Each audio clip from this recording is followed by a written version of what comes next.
Our guest speaker today is Gary Miller with GreyStone Power. He's president and CEO. He's brought a good entourage with him, so don't be surprised if spontaneous clapping and shouting does not break out. He told me he had a good speech today. He wasn't looking forward to the one he had to make tonight. So make him welcome anyway. So.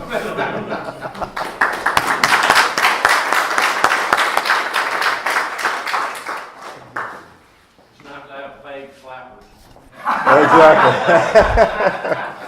That's what I bring them for. No matter what I say, they'll applaud or whatever. But well, thank you all. Thank you all, and Robert. Thank you for that introduction and for having me here today. As Robert said, I am looking more forward to this speech than tonight. Tonight I've got to be in South Fulton to talk with some members who are a group who are kind of upset that there with some power outages that they've had every time there's a storm, and you know the problem is trees, and they don't want to accept that the problem is trees, and so we'll be down there with Fulton County Commissioner Marvin Arrington's kind of called the meeting. So, and I think my understanding is the news media, at least one of them from Atlanta, is going to be there with their cameras and all of this. So it should be an interesting evening, but it makes me look much more forward to being here with you today. And I was wondering, I'm going to be looking tonight to see how many of these folks come to that one tonight as well. But sometimes when things get a little tough, the crowd gets a little thinner sometimes. But yeah, I bet that may be the key that makes it work.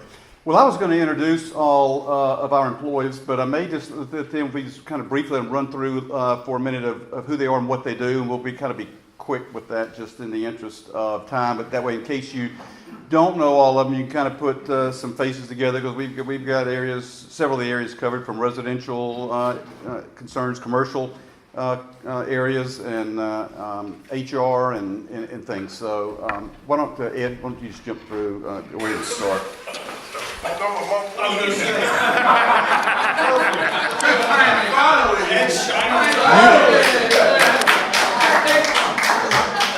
That's the way we usually catch Ed anyway.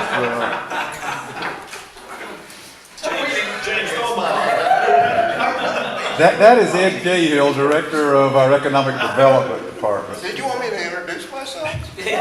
I'll go ahead and do it since you had a mouthful. The one with broccoli in his teeth? That's him. That's him. Danny? Danny North, GreyStone Power. I'm a utility investigator. I work in our HR department and I do our security. Jeff Knowles, Director of Key Accounts, working in the Commercial Industrial Division. James Wright, Vice President of Corporate Services, HR and IT. Blake Finley, Director of Safety and Loss Control. Drew Hook, Residential Energy Services, and I cover most of all. Wayne Logan, Director of Commercial and Industrial Marketing for GreyStone. Freedom Harris, Department Manager of Human Resources. Dan Wiggins, the IT Manager. Rudy Eccles, Energy Services Manager, and I also work in the solar area. Amanda Busby, I'm a member of Public Relations Coordinator and Coordinator of the Qualifications Card Program that several of you guys participate on. We have a great group of employees. These folks do a tremendous job for us, so I am glad to see them be able to get out and come and be a part of today. There's a lot of exciting things going on that I want to talk to you about, of things that we're doing at GreyStone and things that are on the horizon coming up at GreyStone. But first, let me say, how important Paulding County is as a part of GreyStone. A couple of years ago, maybe about 4 years ago, Paulding County passed Douglas County to now be our largest county in terms of members that we serve at GreyStone. About 33% of our membership, and we're in parts of 8 counties, but 33% of our total membership reside in Paulding County. We had revenues last year to GreyStone from Paulding County of about $85 million. So it is a big part. Out of that, we have nearly 39,000 residential members who reside here, about 3,600 small commercial, and 14 of what we call large commercial accounts. And then I just kind of looked real quick from a property tax standpoint. We paid for 2015 to Paulding County about $1.1 million. To the city of Hiram for franchise fees, we paid $262,000, and for the city of Dallas about $172,000. So you can see we've got a significant investment here in Paulding County as well. And beyond that, a lot of our employees live in Paulding County. It could be as close to half of our employees live in Paulding County. And then in the near future, I hope in the near future, but in the future, for sure, Paulding County is where GreyStone is going to be calling its new headquarters, because we bought land here and our plan is to relocate that office here at some point. And I'll talk about that a little bit more as we go through kind of where that stands today. How many of you all in here, though, are GreyStone, either your business or your home or whatever, GreyStone members? So we got just about everybody. So if I say wallet watch, do you know what I'm talking about with that? If you've gotten your bill, you've seen, wallet watch is the name of a campaign that we've got that kind of demonstrates, back of how we've kind of tightened our belts, how we've looked at cost, and then now are passing those savings back through to our members. In fact, we reduced revenues for this year of about $21 million. That is, if you look at the credit on your bill for the average residential home owner, that's between a 9 and 10% reduction, rate reduction, essentially off your bill that is credited back on the bill. That came largely from renegotiating our power contract. We have a new contract that we'd worked on about this time last year and finalized. That contract runs for 7 years. It started January 1st of this year, and it'll run through 2022. And because of fracking and the natural gas prices, and if you look at the futures and where natural gas prices are, they're very low rates. We were able in our negotiations to sometimes, I'll say a little luck and a little skill, because we kind of would put off some of when we would pull the trigger on finalizing the deal. We were kind of watching where gas rates were going and trending, but we were very fortunate to kind of hit that right around the bottom of where the gas prices got. We were able to lock down a 7-year deal. That's where the bulk of this, we were able to do that. We knew that we had secured a power contract that was going to be less expensive than the prior contract. And so we knew then, and from our annual meeting last year, that we would be able to return money back to our members as a result of doing this. And so along with that, though, we have been tightening our own belt internally. We've restructured some stuff with our computer software. We've changed vendors. We're saving about $1.5 million there. And so with a lot of the initiatives, we put that together, and that's how we're able to give about a 10%, like I say, reduction back to folks. If you haven't seen, or you want to get your bill and see, well, how much am I saving over what my bill would have been, you can go to our website, and we have a rate calculator on there. You can enter in how many kilowatt hours you were charged and stuff, and it will calculate and tell you exactly what you saved over what your bill would have been had this not been done. And for the commercial accounts, you can do the same. If you kind of follow the link through the small commercial route, you can get there and look at your business as well. Now, one aspect of that, and something that early on we had some people who before they really looked at their bill and saw the reduction, realize that we raised the base charge on residential accounts from what was $11.75. We raised it to $25. Now that's putting it more in line with where a lot of the industry is and where the industry is going. That amount of money we were already collecting anyway. It was already being paid. It was being paid through a variable component, which is the kilowatt hours, the more you use. And so when we raised the base charge to that number, we lowered the first rate block of kilowatt hours by that amount, so that if you use 372 kilowatt hours, you completely offset the increase to the $25 charge. So it gets neutralized. So the only people who would have seen maybe a small increase there and didn't get a reduction would be anybody who's using less than 372 kilowatt hours. When you look at that, that's going to be potentially a barn, a shop, a meter, or something, not a meter, a well pump or something, like that they've got. And so those might have gone up on some of those, they're older buildings or sheds or whatever, and they've, have said, now just go ahead and remove that and take that, that down, which is good for us. I mean, we want to see that, because that $25 base charge is designed to cover the cost of the infrastructure that we have in place. It covers, the overhead, the meter reading costs, the office personnel, everything involved in kind of getting the bills and things together and operating and maintaining the account. The reason to move to a higher number, really comes into play because of something I'll talk about even a little bit later, but that's solar power in particular. If someone goes and puts in a solar system on their house and cuts, let's say, their usage in half, then when we were collecting most of these really fixed costs through a variable rate component, they use less. They're not paying their fair share of the poles and wire and line and all of this that's there. And so it shifts cost. It shifts cost to people who don't have that.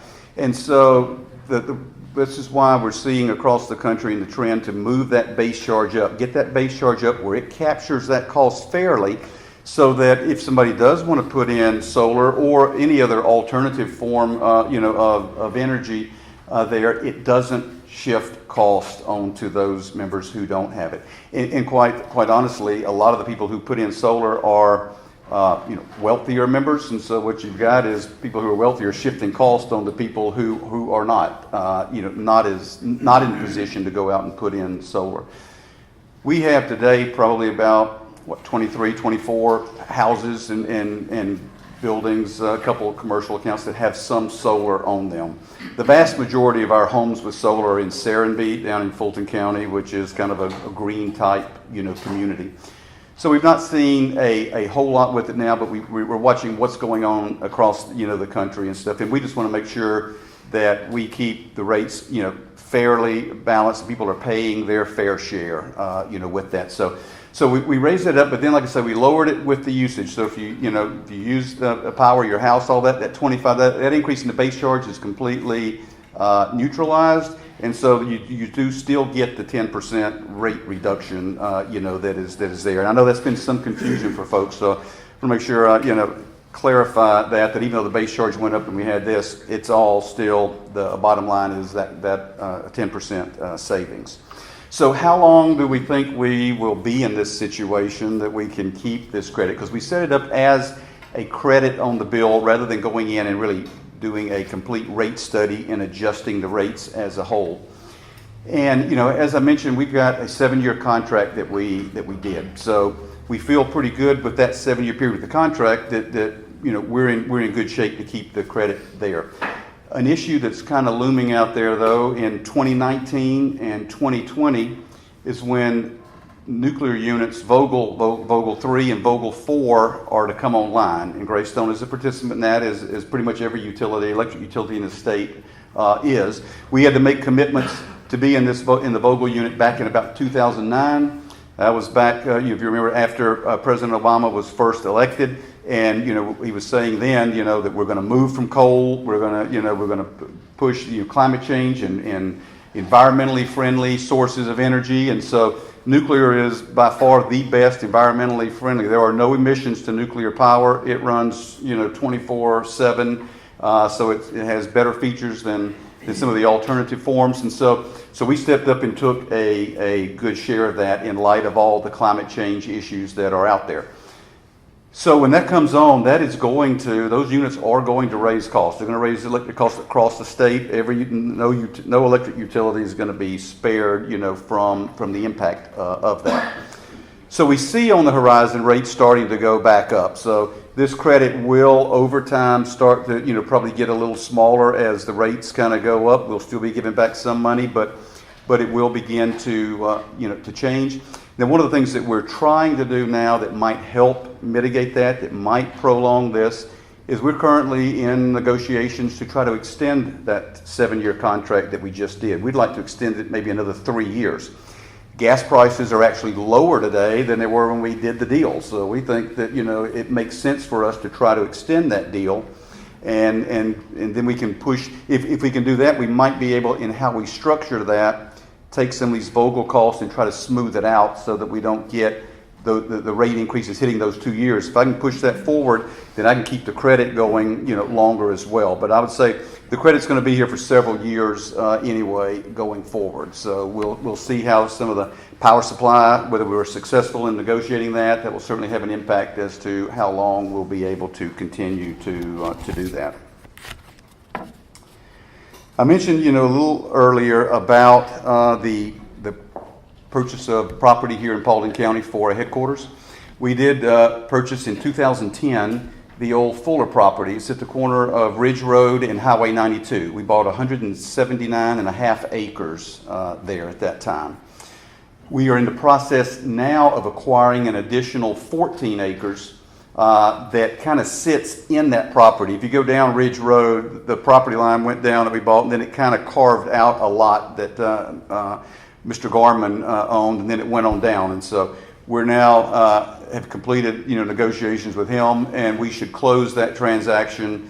We're doing some zoning work now on that, but we should close that transaction in June. That'll add another 14, so it'll put us up to 194 acres there.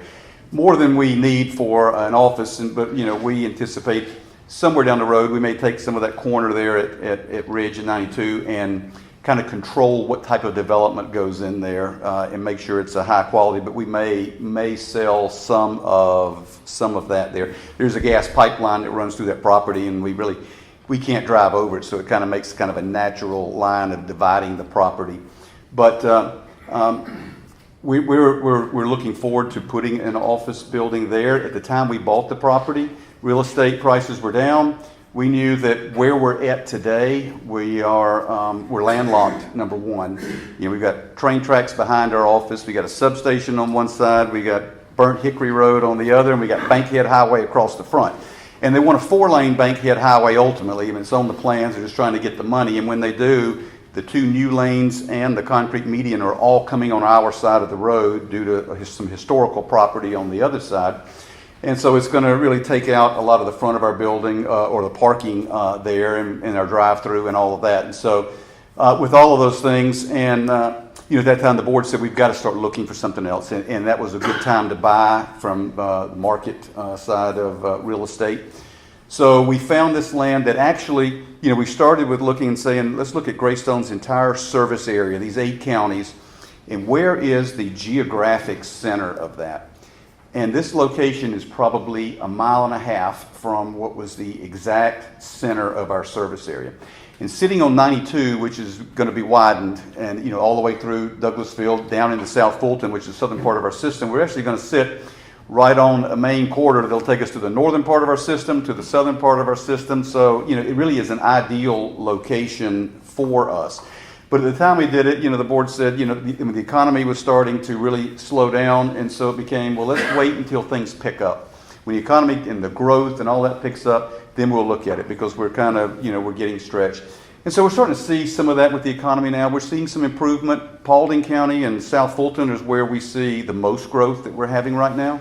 Douglas is still really struggling to get going. I think the foreclosure market there still hasn't fully played out, and so we don't see as much of the growth there at this point in time. But we're getting crowded, and these folks can tell you, we're running out of space again in the building. And so we talked with the board a couple months ago, and they have put a building committee together, at least at this point. And so we're going to work towards, they are on board with us. Let's get an architect. Let's design this building. Let's do whatever site work we may need to do to bring all of this up to what I would call a shovel-ready project. We want to get everything done to where all we have to do is say, hey, bid on doing this work. We hope we can have that done by the end of this year. Then the board will begin to assess when is the right time to do that. A big concern, to me, again, that I have is some uncertainty, depending on how we work this power contract again, is those 2 nuclear units that I mentioned to you before. When they come on in 19 and 20, if we're not able to extend the contract and do some things to kind of head some of that off, we're going to see the rate increases really starting to hit in 19 and 20. We finish these plans in 16. We start building in 17. We think we could maybe move in by the middle of 18. Rates go up in 19.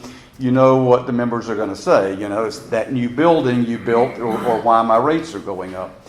And we don't want to be in that situation, especially when we know what the problem is. So the board, also is looking to see how's this power negotiations going, what can we do, if anything. And so there are a couple things all kind of hedging on how that ultimately plays out. But I can tell you from my standpoint, the fact that we've gotten the building committee now, because in the past we weren't able to get there. They just didn't have the appetite at that time to move forward. But we're there now.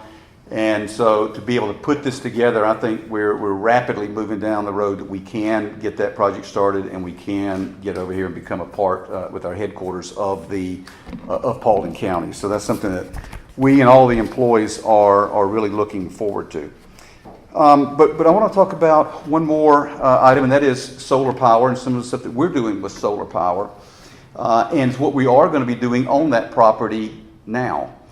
So while the headquarters is not started, we are looking to build and are planning to build and have gotten the approval from our board. We're in the process of getting approvals from our regulator in Washington, the RUS, to put a 1 megawatt solar plant there at where the back side of this property at Laird Road and Ridge Road.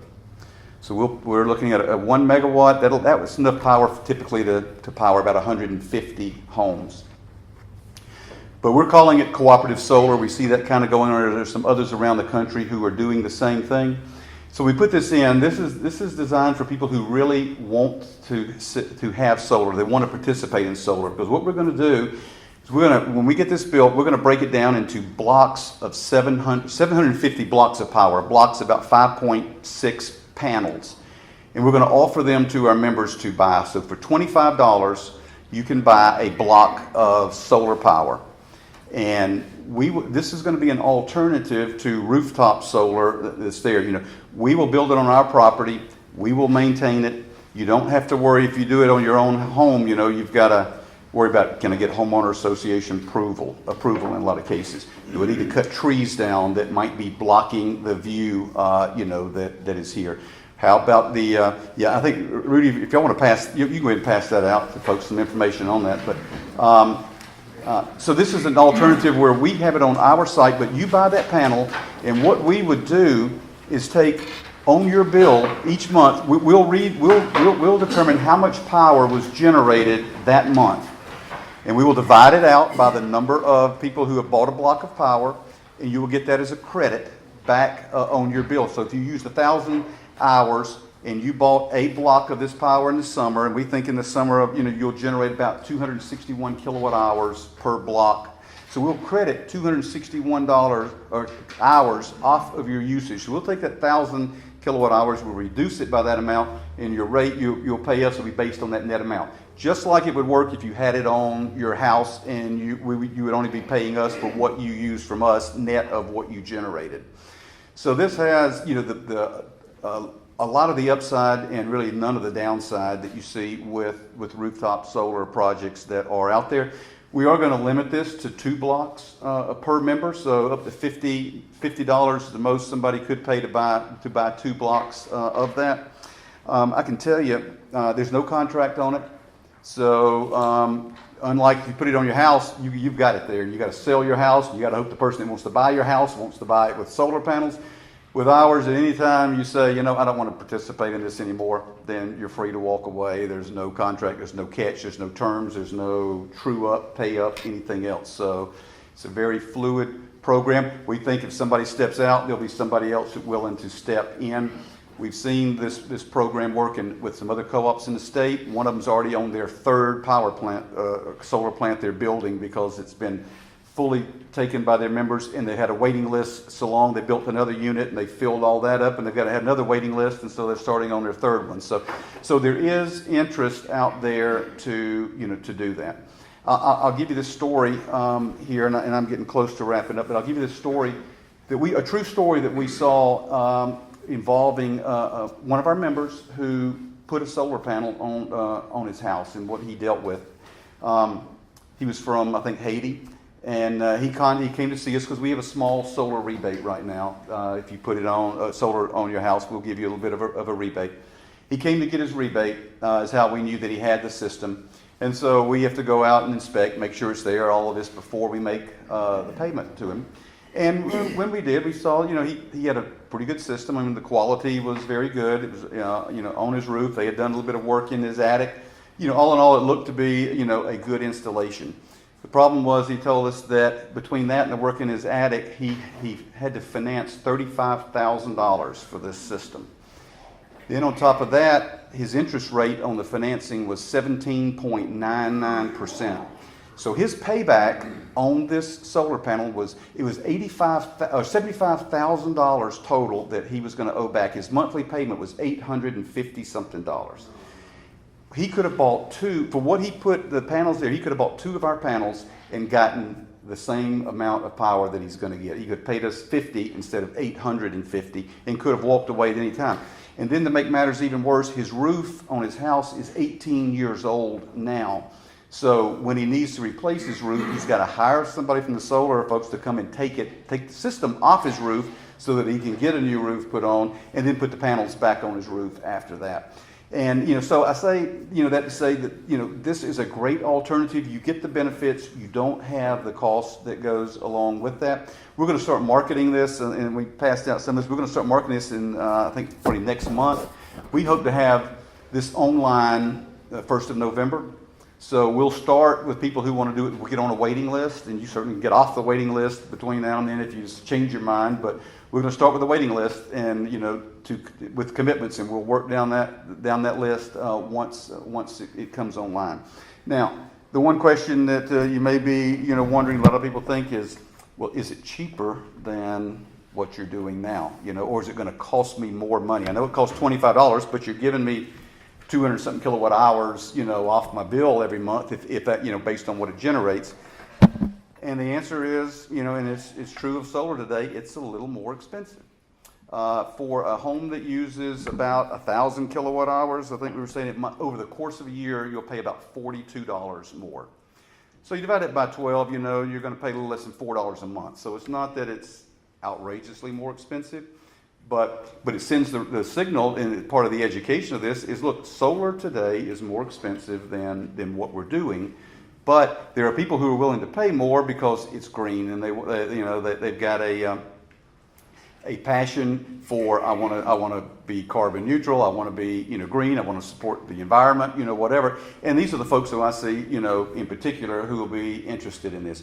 If your home uses an average of 1,500 kilowatt hours, a little bit larger house, it'll cost you about $52 a year more than what you would pay if you did not participate. So again, a little more expensive, but not to the point that it ought to, for somebody who really wants solar and believes in climate protection and stuff. I think it's going to be a great program for that. We haven't, like I said, we haven't rolled it out, but we expect that once we do, these 750 blocks will go pretty quickly. So if you have any interest, but I know they passed out a little bit of information here, so you can see that. But we're going for zoning on that property in June, I believe. So. No, why keep putting it in? I know. Okay, you got it. Well, we have met with several, folks already. We actually we held a community meeting out there a couple weeks ago with all the neighbors, invited all the neighbors, and said to talk about the solar so that we could allay if there were concerns about it.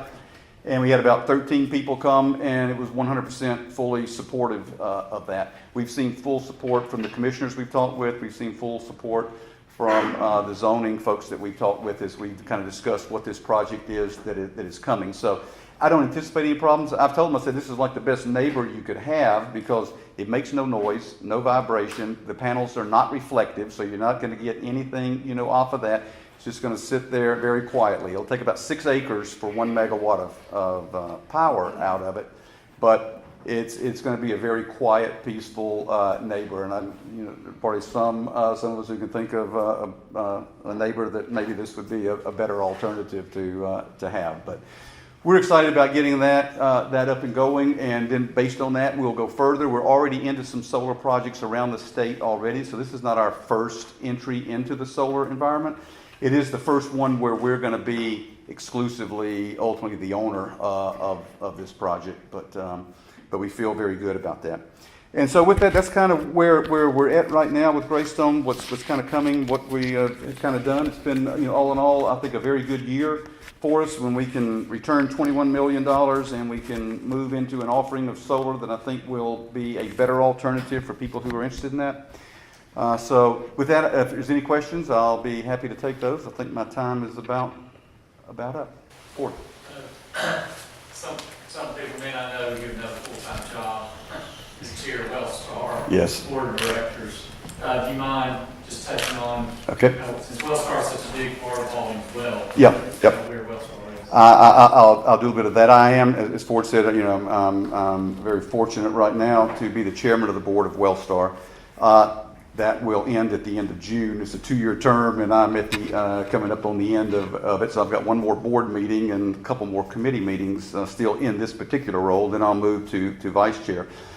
And I can tell you, when I started my term 2 years ago, 2 months into my term, we're talking with Emory about a merger, and that was with Emory approaching us. And so we went through that period for about 3 months, and then, kind of decided that just wasn't culturally the right fit. And a little overlap in there came the 5 tenant hospitals that were, there. And so we moved right out of all the due diligence and meetings on Emory to right into with tenant. We ultimately got an exclusive with tenant to try to negotiate a deal. And so, I've probably got 3 years worth of meetings in the 2 years that I've been chairman with that. But, on April 1 of this year, we finalized that acquisition. In addition, down in LaGrange, West Georgia Health System joined Wellstar, like Paulding and others with hospital authorities. They joined that structure. They weren't really acquired; they became a part. But the tenant facilities were actually acquired by Wellstar. So we're in the implementation phase of getting all of that done. We made it clear during that process, though, that any current projects that we do, the initiatives that we have today as what we call legacy Wellstar, to talk about the Wellstar before all of this happened. The board was very clear. We don't want to sacrifice anything we're doing there to make this acquisition. And one of those things, that was on the board was the expansion at the Paulding Hospital. And Commissioner, I'll give you a lot of the credit because I can tell you from our meetings over there, you talked with the Wellstar folks and the right folks and told them we need this, the community's growing, and it got their attention. They analyzed it. And the fascinating thing is when the Wellstar Hospital, the new one, was built, we were thinking that a lot of what it would do was just rob people from other Wellstar facilities. Instead of going to Cobb, we'll just go to Paulding. Hey, instead of going to Douglasville, we'll go there. What we found is that's not the case really at all. I mean, there is some of that, but it's very small. The tremendous growth and utilization of this hospital has come from people who weren't coming to Wellstar at all, which makes it even a more of a positive, which made it an easier sell, quite honestly, to say, let's finish out the rest of that building. That will be completed this fall is the timeline, I think, on getting that done. And so that project was a very important one, and it got accelerated with where you were in the budget up several years from where it was. It was further down. It got accelerated, put in place. I was glad to see that we were able to to move on that and get that done. The hospital is performing very well. Usually, when I see the financials, 4 times out of 5, it's exceeded the projections for that month. So it is doing very well, and something we're very pleased with. And like I say, this acquisition, we made it clear, would not impact other projects, health parks, things like that we're doing to make sure that quality health care is brought to our communities. So thank you. I think we were at capacity on day one. Yes. We stayed there. Absolutely. The ER, from the ER and everything on up. The one thing about it that jinxed me, though, I was taking a tour of it about 3 weeks before it opened. And my wife was with me. We were going through. There was some of the community tours they did. As we were walking through, I told my wife, I said, this almost makes me want to be sick and be in the hospital. And 3.5 weeks later, I had my gallbladder out at Douglas. So I just missed being one of the first, maybe the first surgical patient there. But I think I jinxed myself by telling her that as well. But yes, the hospital has exceeded all projections from day one with it. So it's really been, and it's a beautiful, beautiful facility there as well. When you go back to solar, that hospital is 100% geo. Yes. You want to talk about that? Yeah, we in GreyStone partnered with them some, and we worked together on putting in a geothermal system there for power. So it's a very efficient operation because, and I don't remember how many, hundreds, well over 100 wells were drilled in the ground. 210, okay. I think I'm glad you know. But there were hundreds of holes drilled where, the loops go down, and so the temperature of the ground helps to really cool and even heat sometimes in the wintertime the facility, because the ground temperature, at that depth stays fairly constant. So it is a very energy efficient system, one that we work with them on, and we have the agreement with them that if we have other commercial loads that are looking to locate that we're working with that want to do that, we can bring them to Paulding County, to that hospital, to see what they have done, what the measurable impact of cost savings and stuff is to them, for that. So that's one of the, and I think Wellstar won an award, a national award, as part of having that in that facility as well. When you talk about solar and buying these credits with Rudy, are y'all getting some kind of federal credits or anything For the cooperative solar, the way that this is structured is we're going to initially lease it from CoBank, which is one of our lenders, and I sit on their board as well, but they have a subsidiary, Farm Credit Leasing. Farm Credit Leasing is mainly leases agriculture, big, heavy trucks and stuff. But they're a for-profit entity. So they're able, by running it through the Farm Credit Leasing, we can take advantage of the 30% federal subsidy. So we're going through that so that we get the benefit of that. So the cost, because we're a tax-exempt cooperative, because we're tax-exempt, we cannot take advantage, the 30% federal tax credit doesn't do anything for us.